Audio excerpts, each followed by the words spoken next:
चौथे नंबर पर हमारे पास जो हाथ है वो फ़लसफ़ियाना हाथ है।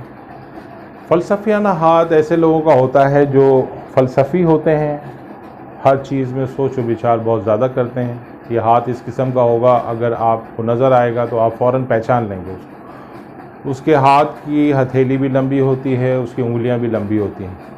उंगलियों की जो जोड़ हैं वो गांठेदार होती हैं और इस हाथ पे गोश्त ना होने के बराबर होता है। यानी हथेली भी गोश्तदार नहीं होती, उंगलियां भी गोश्तदार नहीं होती।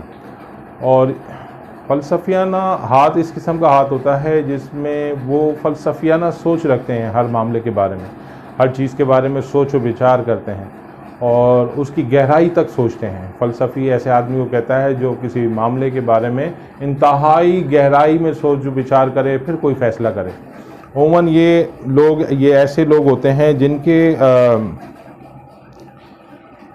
और इनका ख़ास तौर पे इनका जो अंगूठा होता है वो काफ़ी लंबा होता है, हथेली के साथ जुड़ा हुआ अंगूठा लंबा होता है। और पोर इसके जो है ना, दोनों हाथ के दोनों उंगलियों के जो पोर होते हैं, अंगूठे के पोर होते हैं, वो बराबर होते हैं। और बराबर होने की वजह से इनमें क़ुव्वत इरादी बहुत ज़्यादा होती है और मंतकी रुझानात ज़्यादा होते हैं। यानी कि किसी भी चीज़ को दलाइल, नज़रियात, तजर्बात की बुनियाद पर परख कर फिर वो अपना फ़ैसला लेते हैं या फिर वो किसी चीज़ को कबूल करते हैं। ये इल्मी मसाइल में ज़्यादा दिलचस्पी रहते हैं, इल्म व अदब से ज़्यादा दिलचस्पी होती है, पैसा कमाने में ज़्यादा इनको दिलचस्पी नहीं होती। और